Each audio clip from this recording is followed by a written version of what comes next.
죽상동맥 경화반으로 인한 급성 관상동맥 증후군 발생 기전 및 위험인자.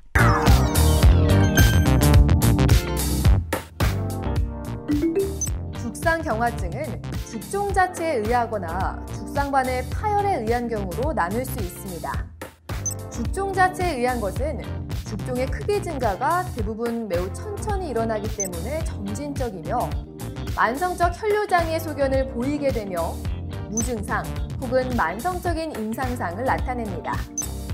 반면에 죽상반의 파열은 혈전 형성을 동반해 급성 혈류 차단을 초래하므로 급성적인 임상상을 나타냅니다. 대표적으로 관상동맥에서의 죽상반의 파열은 급성 관상동맥 폐쇄를 초래해 불안정형 협심증, 급성 심근경색증, 급사와 같은 급성 관상동맥 증후군을 초래하게 됩니다. 이는 환자의 생명과 직결되며 적절한 치료를 받지 못한 경우 심장 기능의 비가역적인 손상을 초래할 수 있습니다. 따라서 죽상반의 파열을 유발하는 인자의 조절과 죽상반을 안정화해서 파열로 진행하는 것을 예방하는 방법에 대한 관심이 나날이 높아지고 있습니다. 이번 시간에는 죽상반 파열의 유발인자, 죽상동맥경화 진행의 위험인자 및 이와 관련된 약물 치료에 대해 알아보도록 하겠습니다. 이번 시간에는 죽상동맥 경화반으로 인한 급성 관상동맥 증후군 발생 과정은 어떠한지, 위험인자는 무엇인지, 그리고 죽상동맥경화증 기전에 근거한 약물 치료에 대해서 살펴보겠습니다.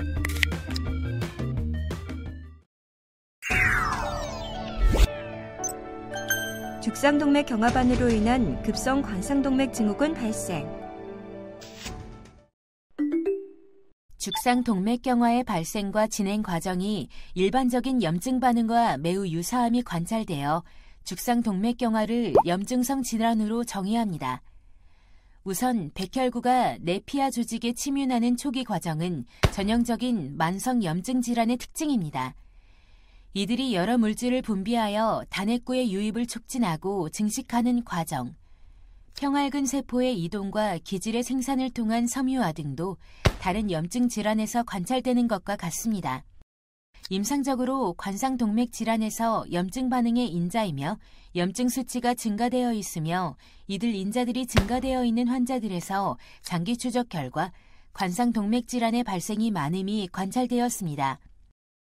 급성 관상동맥 증후군의 3분의 2는 50% 이하의 협착이 있어 허혈의 증상이 없던 관상동맥 병변에서 발생됩니다. 이와 같이 급성 심장 증후군을 유발시킬 수 있는 병변을 소위 불안정성 죽상반이라 합니다. 죽상동맥 경화반의 삼류껍질이 평활근 세포와 이들이 생성하는 콜라겐 등의 기질이 적고 대식세포와 거품세포가 많은 특징이 있습니다. 또한 얇으면서 딱딱하지 못하고 가운데 다량의 지질 덩어리를 가지며 상대적으로 리모델링이 많은 특징이 있습니다. 불안정성 죽상반이 어떤 이유에 의해 파손, 침식, 파열 등의 손상이 발생하면 그 부분에 혈전이 형성되고 갑작스러운 동맥의 심한 협착이나 폐쇄에 의해 급성 심장 증후군이 발생하게 됩니다. 급성 관상동맥 사망자의 부검 결과 3분의 2에서 혈전이 관찰되었는데 부정맥이 의심되는 경우를 제외하면 거의 대부분이 혈전과 관련된 것으로 보고되고 있습니다. 불안전성 죽상반의 혈전을 유발시키는 손상의 종류로는 죽상동맥 경화반의 파손, 침식, 파열 등이 중요한데 이들 간의 비율에 대해서는 보고자에 따라 차이가 있으나 부검 결과 병변의 파손이 3분의 1에서 3분의 2를 차지하여 가장 중요한 역할을 하고 있습니다. 특히 급성 심장증후군의 임상 증상을 나타내는 환자에서는 파손의 비율이 더 높을 것으로 생각되고 있습니다. 죽상동맥 경화반의 파손은 주로 병변과 정상혈관이 연결되어 있는 부위에서 잘 발생합니다. 불안정 협심증 환자의 죽상반 샘플에서 안정성 협심증 환자에 비해 신혈관 형성이 자주 관찰되어 이들도 역시 병변의 불안정화에 기여하고 있습니다. 불안전성 죽상반과 반대로 평활근 세포와 이들이 생성하는 콜라겐 등의 기질이 많고 대식세포와 거품세포가 적어 섬유껍질이 두껍고 딱딱하면서 가운데 소량의 지질 덩어리를 가지고 있는 안정된 죽상동맥 경화반에서는 위의 과정을 통한 급성 심장 증후군이 잘 발생하지 않습니다. 하지만 죽상동맥 경화반은 변동이 없이 일정한 것이 아니라 상황에 따라 불안전성 정도가 계속 변하는 역동적인 상태입니다. 죽상동맥 경화반이 파열되면 이 부위에 혈전이 형성되는데 혈전이 발생하는 정도에 따라 임상 양상이 달라질 수 있습니다. 많은 경우에 급성 관상동맥 증후군으로 이행되나 일부에서는 작은 혈전만이 생성되어 뚜렷한 증상이 나타나지 않을 수도 있습니다. 조직인자는 강한 응고제로서 죽상동맥 경화반이 파열될 때에 커다란 혈전을 유발할 수 있습니다. 죽상반의 파열 위험은 죽상반 자체가 가지고 있는 파열의 취약성과 죽상반에 작용하는 외인성 파열 유발인자로 나누어 생각해 볼 수 있습니다. 죽상반의 취약성에 대해 알아보겠습니다. 죽상반의 파열은 섬유 껍질이 가장 얇으면서 거품세포가 가장 많이 침투된, 즉 가장 약한 부위에 발생합니다. 또한 비대칭성 죽상반에서는 흔히 죽상반과 정상 동맥벽 사이에서 잘 발생합니다. 따라서 죽상반의 파열 위험성은 죽종 중심부의 크기와 일관성, 죽종 중심부를 덮고 있는 섬유 껍질의 두께와 콜라겐의 양, 섬유 껍질 내의 염증 및 섬유 껍질의 피로 등에 의해 결정됩니다. 각각에 대해 자세히 살펴보겠습니다. 먼저 죽종 중심부입니다.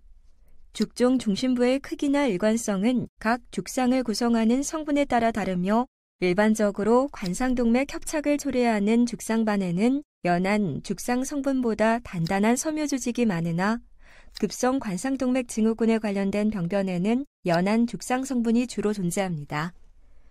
지질 중심부의 크기와 파열의 위험과 밀접한 관련이 있음이 밝혀져 있으며 대동맥의 죽상반에서 지질 중심부가 죽상반의 40%를 상회할 때 파열의 위험이 높다는 보고도 있습니다. 죽상반의 중심부는 세포 외의 지질, 특히 콜레스테롤과 콜레스테롤 에스테르가 풍부하며 그 일관성은 지질의 구성 성분과 온도에 좌우됩니다. 온도가 상승할수록 연해지고 콜레스테롤 에스테르 형태의 지질은 죽상반을 연하게 하고 반대로 결정형 콜레스테롤은 죽상반을 단단하게 하는 효과를 가지고 있습니다. 최근 관상동맥 질환의 치료에 중요한 역할을 하는 지질 강화 요법은 죽상반의 지질을 감소시킵니다. 주로 액체 상태이며 이동 가능한 콜레스테롤 에스테르를 감소시키며 단단하고 이동 불가능한 결정형 콜레스테롤은 상대적으로 증가를 감소시켜 이론적으로 보다 단단하고 안정된 죽상병변을 만들어 급성 관상동맥 증후군의 발생 감소에 기여하리라 생각되고 있습니다. 다음은 섬유 껍질의 두께입니다. 죽상반의 섬유 껍질은 두께, 세포 밀집도, 기질, 강도 및 경화에 있어 다양하나 대부분 죽상반과 정상혈관 사이가 가장 약합니다. 특히 조직의 콜라겐이 중요하며 파열된 대동맥 죽상반의 섬유 모자에서 콜라겐의 함량이 적을 뿐 아니라 콜라겐을 합성하는 평활근 세포가 상대적으로 적음이 관찰되어 평활근 세포의 고사로 인한 섬유 껍질의 약화가 죽상반의 파열 기전의 하나로 제시되고 있습니다.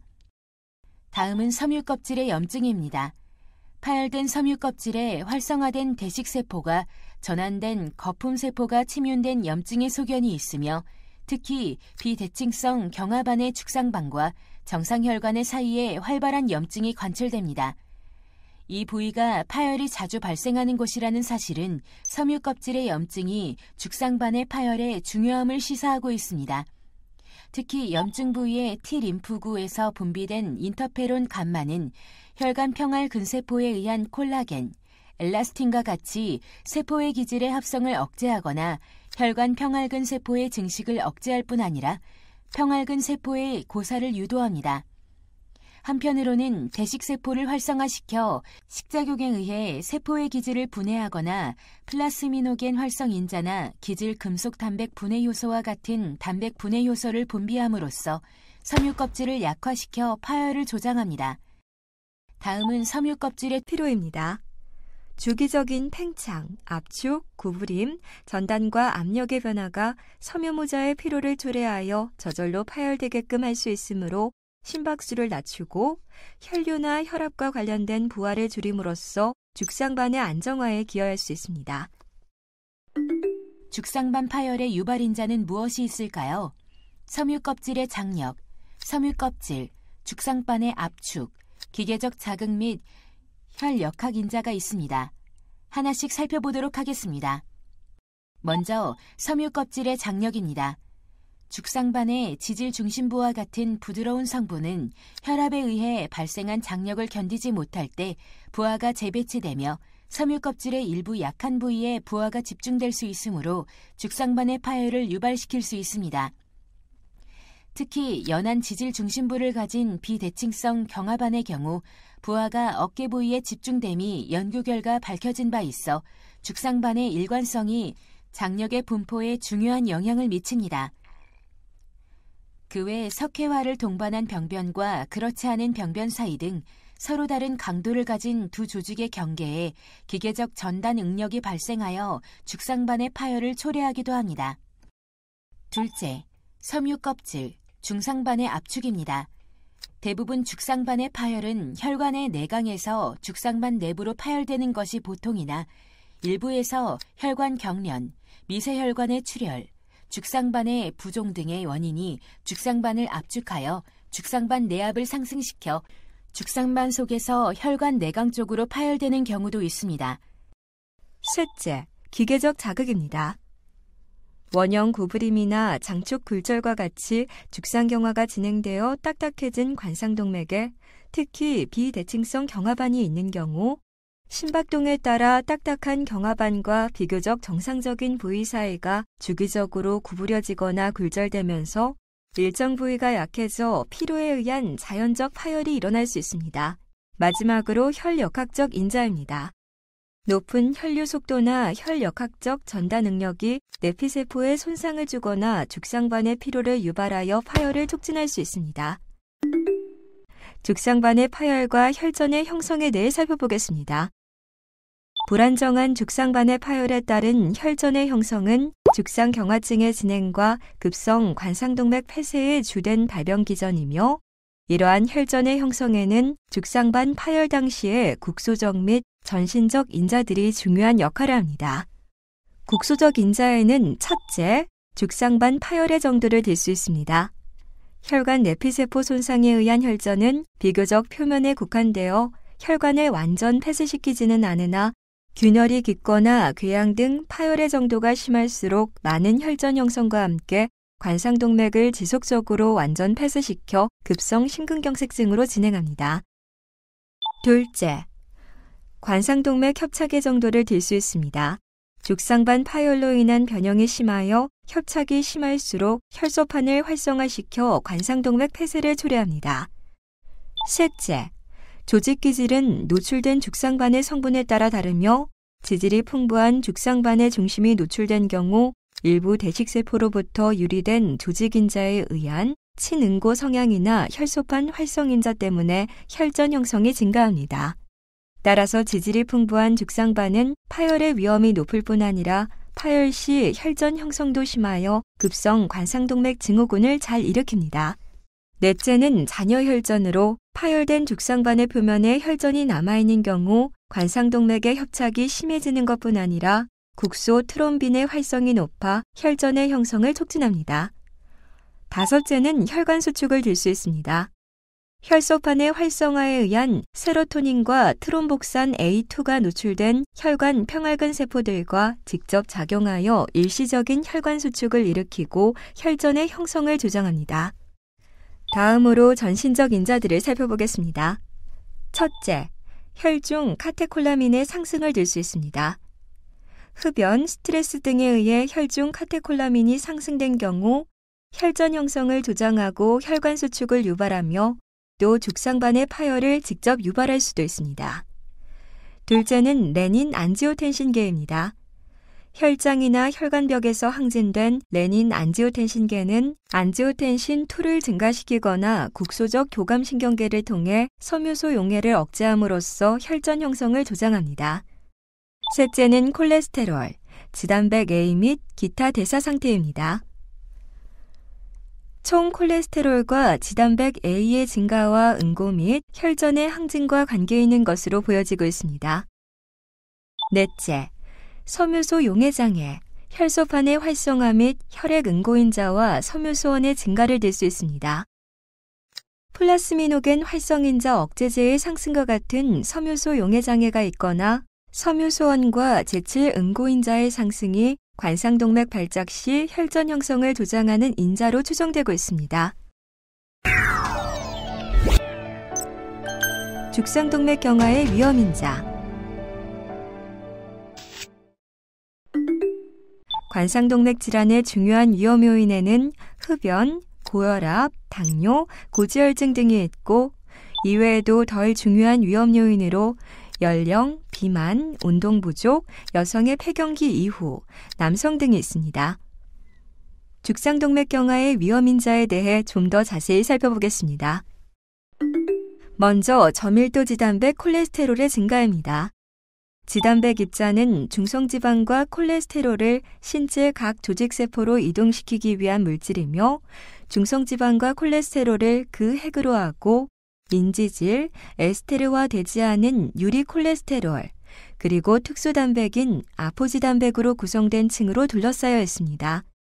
저밀도 지단백 콜레스테롤은 간에서 합성되며 초저밀도 지단백 콜레스테롤 및 중밀도 지단백 콜레스테롤을 거쳐 저밀도 지단백 콜레스테롤이 되며 저밀도 지단백 콜레스테롤의 아포지단백은 B100입니다. 저밀도 지단백 콜레스테롤의 이화작용이 중요하며 주로 간에 있는 저밀도 지단백 콜레스테롤 수용체에서 약 70% 제거됩니다. 혈중 저밀도 지단백 콜레스테롤이나 조직 내의 저밀도 지단백 콜레스테롤이 감소하면 간의 저밀도 지단백 콜레스테롤 수용체는 오히려 상향 조절되어 저밀도 지단백 콜레스테롤이 감소합니다. 반면 저밀도 지단백 콜레스테롤의 혈중 농도가 높아지면 저밀도 지단백 콜레스테롤 수용체가 하향 조절이 되어 저밀도 지단백 콜레스테롤은 상승하게 됩니다. 나머지 저밀도 지단백 콜레스테롤의 분해는 청소 기능이 있는 세포 경로를 통해 제거되며 이 경로에서 주로 산화저밀도 지단백 콜레스테롤이 제거되고 세포 내 망상내피 계통에 의해 탐식되는데 대식세포가 주로 담당하며 대식세포는 지질을 함유하게 된 거품세포가 됩니다. 이는 혈관벽에 심한 죽상동맥경화의 전구병변인 지방선을 형성하게 되며 점진적으로 죽상동맥경화가 진행됩니다. 고밀도 지단백 콜레스테롤의 증가에 따른 예방효과에 대해 살펴보겠습니다. 고밀도 지단백 콜레스테롤은 혈관 내층에서 금속성 이온들과 결합하여 저밀도 지단백 콜레스테롤의 산화를 방지하는 효과가 있으며 간에서 다시 콜레스테롤을 받아들여 이동시키는 역콜레스테롤 이동 과정이 있습니다. 염증 반응을 일으키지 못하게 하는 항산화 기능도 갖고 있어서 고밀도 지단백 콜레스테롤의 농도가 상승되어 있을 경우 관상동맥 질환의 위험도가 감소됩니다. 죽상동맥경화의 위험인자 중 흡연에 대해 살펴보겠습니다. 임상적으로 흡연은 협심증, 급성 관상동맥 증후군 및 급사에 관여하고 동맥 내의 죽상동맥경화를 촉진시킵니다. 그 기전은 여러 가지이지만 크게 세 가지로 나눌 수 있습니다. 흡연은 혈관 내 운동기능 장애와 염증 반응 및 산화저밀도 지단백 콜레스테롤의 생성에 관여합니다. 흡연으로 인한 혈관 내 운동기능 장애란 혈관 내피세포에서 산화질소의 이용도 감소로 인해 혈관 확장 장애가 오는 것입니다. 흡연은 여러 염증인자인 C반응단백, 인터루킨6, 종양괴사인자 등을 증가시키고 염증 반응에 관여합니다. 또한 흡연자의 혈액은 비흡연자에 비해 중성지방, 총 및 저밀도 지단백 콜레스테롤은 높고 고밀도 지단백 콜레스테롤은 낮으며 특히 저밀도 지단백 콜레스테롤을 변화시켜 산화저밀도 지단백 콜레스테롤을 생성하여 죽상동맥 경화에 관여합니다. 우리가 알아두어야 할 것은 흡연이 흡연자 자신뿐만 아니라 흡연자가 태우는 부축 담배 연기에 의해서 비흡연자도 같이 피해를 본다는 사실입니다. 그러므로 금연은 본인 자신은 물론 다른 사람에게도 죽상동맥경화를 예방하는 데 도움을 줍니다. 죽상동맥경화의 위험인자 중 고혈압에 대해 살펴보겠습니다. 정맥압은 동맥압보다 10배 이상 낮아 정맥은 고령이 되어도 경화를 일으키지 않고 죽상동맥경화가 잘 생기지 않습니다. 동맥압으로 인한 죽상동맥경화는 동맥의 중막에 퇴행성 변화가 일어나고 혈관의 탄력성이 점차 감소하여 수축기혈압은 상승되고 확장기혈압이 감소하며 맥압은 증가됩니다. 혈압이 어떻게 죽상동맥경화의 발생과 진행에 관여하는지는 명확하지는 않지만 여러 혈압 상승 물질이 죽상동맥경화에 관여한다고 보며 특히 혈압 상승 물질인 레닌 안지오텐신 체계에서 안지오텐신2가 죽상동맥경화의 발생에 관여합니다. 또한 고혈압 상태에서는 고혈압에 의한 물리적인 변화, 특히 와류성 혈류가 잘 생기고 동맥 내막의 손상을 초래하여 죽상동맥경화로 발전하게 됩니다. 죽상동맥경화는 동맥혈관이 크거나 혈관이 분지되는 곳에 죽상동맥경화 병변이 잘 생기는 반면 심장근육 사이나 뇌실질로 통과하는 동맥에는 죽상동맥경화가 잘 발생하지 않습니다. 죽상동맥경화의 위험인자 중 당뇨병에 대해 살펴보겠습니다. 당뇨병에서 볼 수 있는 이상지질 혈증은 2차성인 고지혈증이 많고 고밀도 지단백 콜레스테롤은 감소하고 중성지방이 상승하며 저밀도 지단백 콜레스테롤 입자가 변화되어 입자는 더 작아지고 그 밀도가 높아지면서 훨씬 더 죽상동맥경화를 잘 일으킵니다. 또한 당뇨병에서는 흔히 동반되는 고혈압과 지단백 A의 증가를 볼 수 있습니다. 그러므로 당뇨병은 관상동맥 질환과 함께 고위험군에 속합니다. 당뇨는 세계적으로 약 1억 명 정도가 앓고 있으며 제2형 당뇨는 대개가 비만 등과 연관성이 있는 생활습관과 관계가 있습니다. 실제로 심혈관 의사들이 내분비 의사들보다 더 흔히 이런 환자를 접하게 되는 까닭은 이들 당뇨 환자들의 대부분이 심혈관 질환의 합병증이 발생하고 그로 인한 사망률이 가장 높기 때문입니다. 당뇨의 대혈관 합병증은 죽상경화와 중막석회화로 발현이 되고 소혈관 합병증은 망막증이나 신장증을 일으켜 시력소실이나 심부전으로 발현됩니다. 혈관 내피세포와 근육세포의 기능 이상 및 친혈전 형성 경향이 죽상경화의 발생과 합병증의 발생에 깊이 관여됩니다. 내피세포의 경우 혈관 내피세포의 건강과 밀접한 지표인 산화질소의 생성이 감소함에 따라 백혈구의 혈관벽에 흡착이 많아지고 친염증성 사이토카인의 활성이 증가되어 혈관 내의 백혈구의 흡착과 침입 및 케모카인과 사이토카인이 상승됩니다. 결과적으로는 내막에는 탐식세포의 침윤과 근육세포의 이동 및 증식이 일어나며 죽상경화의 변화가 초래됩니다. 당뇨 환자에서 실제로 산화질소가 감소되어 있으며 산화질소, 의존성 혈관 확장 변화도 감소되어 있습니다. 산화질소 합성효소에서 합성되는 산화질소의 양과 활성 산소 등으로 대사되는 양과의 균형이 혈관 내 산화질소의 작용에 중요한 역할을 하며 당뇨 환자의 경우 고혈당, 유리지방산 과방출, 인슐린 저항성 등이 이에 영향을 미치는 것으로 알려져 있습니다. 고혈당과 산화질소에 대해 조금 더 살펴보겠습니다. 내피세포 내 혈당 농도는 주변 혈액 내 혈당 농도와 상호 밀접한 영향을 미칩니다. 따라서 고혈당은 내피세포의 산화질소의 양을 감소시킵니다. 실제로 정상의 혈관을 고혈당에 배양시키면 내피세포 의존성 혈관 확장이 감소합니다. 고혈당은 산화 자유기를 증가시키고 그로 인해 산화질소를 변형시키는 일련의 반응이 증가됩니다. 고혈당은 미토콘드리아의 전자 전달계에 작용하여 종국에는 내피세포의 NADPH 산화효소를 활성화를 증가시켜 다시 초가산화물을 생성하는 악순환을 반복하게 만듭니다. 즉, 고혈당에 의해 초가산화물의 생성과 산화질소의 불활성화가 끊임없이 계속되게 됩니다. 유리지방산의 방출과 내피세포 기능은 어떠한 관계가 있을까요? 당뇨에서는 말초지방에서 과다한 유리지방산을 분비하고 근육에서는 덜 흡수하여 혈액 내 유리지방산 수치가 상승합니다. 유리지방산은 여러 기전으로 내피세포 기능을 억제하는데 예를 들면 산화자유기의 증가, 단백질 키니아제의 활성화, 고지혈증의 악화 등을 들 수 있습니다. 유리지방산이 혈액 내 증가하면 단백질 키니아제를 활성화하고 산화질소 합성효소의 활성화를 감소시킵니다. 간세포에서는 중성지방의 합성이 증가되어 초저밀도 지단백 콜레스테롤의 분비가 늘어났고 고밀도 지단백 콜레스테롤이 감소하며 저밀도 지단백 콜레스테롤의 크기가 작아지며 밀도가 높아집니다. 고중성 지방혈증 및 고밀도 지단백 콜레스테롤의 감소는 내피세포의 기능 감소와 관계가 있습니다. 인슐린 저항성과 산화질소에 대해 살펴보겠습니다. 인슐린 저항성은 제2형 당뇨의 특징 중의 하나입니다. 인슐린은 내피세포로 하여금 산화질소의 활성도를 증가시킵니다.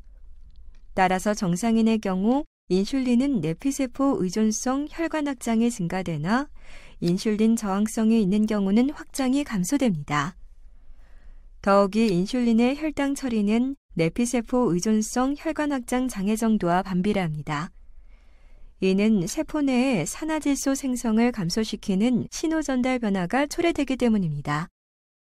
특히 인슐린의 신호전달 체계가 손상되어 산화효소 합성효소의 활성화가 감소되고 산화질소가 줄어들기 때문입니다. 반면 인슐린의 일부 신호전달은 정상적으로 작동하여 엔도텔린의 생성은 증가하고 염증과 혈전 형성이 증가하게 됩니다. 또한 인슐린 저항성은 유리지방산의 증가와 관계되어 있습니다. 복부 지방조직은 인슐린의 저항성이 있으며 많은 양의 유리지방산을 배출합니다. 현재 사용 중인 인슐린 예민도 상승약제는 내피세포 의존성 혈관 확장을 증가시켜 긍정적 효과를 가져올 수 있습니다. 내피세포에서의 혈관 수축제 합성에 대해 살펴보겠습니다. 당뇨에서 내피세포의 기능 이상은 산화질소의 감소와 더불어 혈관 수축성 프로스타노이드와 엔도텔린의 증가와도 관계가 있습니다. 고혈당은 실험실 내피세포 배양에서 사이클로옥시게네이즈 2를 증가시키나 사이클로옥시게네이즈 1은 영향을 미치지 않음으로써 혈관 수축성 프로스타노이드 합성을 증가시켰습니다. 엔도텔린 1의 합성도 증가되어 염증 및 혈관 근육세포의 수축과 증식을 초래합니다. 당뇨의 효과는 혈관 내피세포와 더불어 혈관 근육세포에도 영향을 미칩니다. 제2형 당뇨에서는 체외성 산화질소에 대한 혈관의 확장 반응도 감소하고 체외성 혈관 수축제의 수축 반응도 감소합니다. 이러한 기능 부전은 교감신경계의 기능 부전에 의해 악화됩니다. 당뇨는 내피세포에서와 마찬가지로 혈관 근육세포에서의 단백질 키니아제의 활성도, 산화자유기 등을 증가시킵니다. 더욱이 당뇨는 혈관 근육세포를 죽상경화 부위로 이동시켜 세포의 기질을 형성하고 죽상경화를 성숙시키게 합니다. 또 혈관 근육세포의 사멸을 증가시켜 죽상경화 병변에서의 세포수를 감소시켜 죽상반 파열이 쉽게 일어나게 합니다. 또한 당뇨로 인한 사이토카인의 합성 증가로 인한 혈관 근육세포의 기질 합성 감소와 기질 금속 단백 분해 효소의 증가 역시 죽상반의 불안정화 및 파열과 밀접한 관계가 있습니다. 당뇨와 혈전 및 혈액 응고작용에 대해 살펴보겠습니다. 당뇨에서는 혈소판의 작용이 항진되어 있습니다. 당단백 1B와 2B3A의 발현이 증가되어 있어 혈소판과 폰빌레브란트 인자, 혈소판과 피브린의 부착이 보다 잘 이루어집니다. 혈소판 내의 혈당 상승은 과산화기의 증가, 단백질 키니아제 활성화 증가, 산화질소의 감소로 이어지고 칼슘의 항상성이 깨져서 혈소판 기능이 항진되고 혈소판 내 매개물을 분비합니다. 또한 당뇨에서는 혈장의 응고인자와 병소 부위 응고제가 증가되어 있으며 내재적 항응고제 등은 감소되어 있습니다. 혈전용의 억제제인 플라스미노겐 활성인자 억제제는 증가되어 있어 죽상반 파열 시 보다 큰 혈전을 형성할 잠재적 요소를 갖추고 죽상동맥 경화증 기전에 근거한 약물 치료. 심혈관 위험인자 관리에서 병합요법은 다중위험인자의 발현과 이들의 상호작용으로 인한 죽상동맥경화증의 악화가 심혈관 질환 위험을 급격히 증가시킨다는 데 근거하고 있습니다. 따라서 약물 병합요법의 개념은 위험인자의 조절과 함께 죽상동맥경화를 악화시키는 혈관의 구조적, 기능적 변화까지 고려해야 합니다. 따라서 어떤 약제를 선택하느냐가 상당히 중요합니다. 고혈압은 혈압, 고혈당은 혈당, 이상 지질혈증은 지질을 조절하는 것이 가장 중요합니다. 하지만 최근에는 여기에 더해 부가적인 다면 발현 효과, 즉 심혈관 보호 효과를 갖는 약물들이 새로운 선택으로 주목을 받고 있습니다. 혈관의 구조, 기능적 변화에 긍정적 영향을 미치는 약물들을 의미합니다. 항고혈압제 분야에서는 RAAS 차단제와 칼슘 기량제 등이 혈압 강화력 외에 내피세포 기능장애나 염증 개선 등 부가적 혜택을 보고하고 있습니다. 지질치료 분야에서는 최근 스타틴에 더해지는 비스타틴계 약물의 심혈관 보호 효과가 주목을 받고 있습니다. 신바스타틴과 에제티미브 복합제에서 심혈관 사건 개선 혜택이 입증돼 복합 지질 치료를 통한 임상 혜택의 가능성이 더욱 설득력을 얻고 있습니다. 피브린산 유도체인 피브레이트 제제 또한 고중성 지방, 저고밀도 지단백 콜레스테롤 혈증 환자에서 여전히 효과를 발휘하고 있습니다. 특히 당뇨병 치료제의 약진이 눈에 띕니다.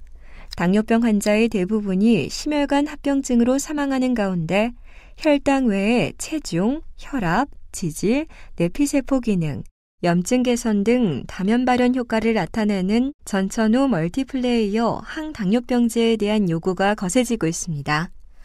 특히 최근 등장한 새로운 계열의 혈당 강화제들이 이러한 다면 발현 효과에 의한 심혈관 혜택 가능성을 보여주고 있어 주목됩니다.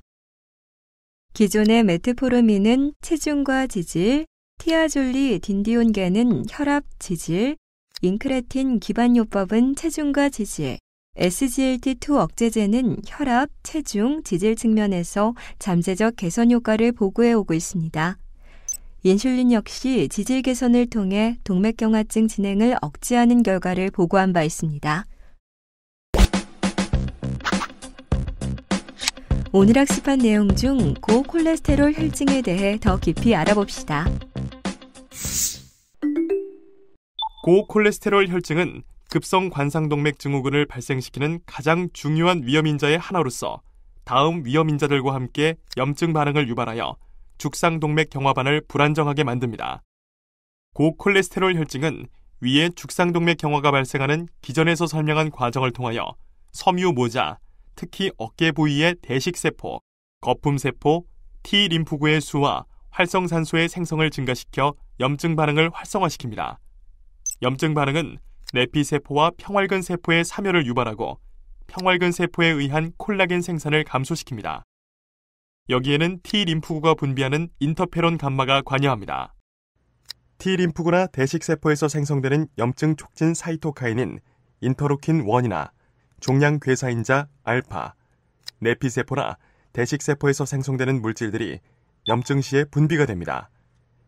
이들이 내피세포와 대식세포에 작용하여 세포 외 기질을 제거하는 기질금속단백 분해 효소의 분비를 촉진시킵니다. 따라서 섬유 모자의 세기를 조절하여 안정성에 주로 관여하는 콜라겐의 생성은 감소하고 제거는 증가하여 죽상동맥 경화반이 약해지면서 파열이 발생하게 됩니다.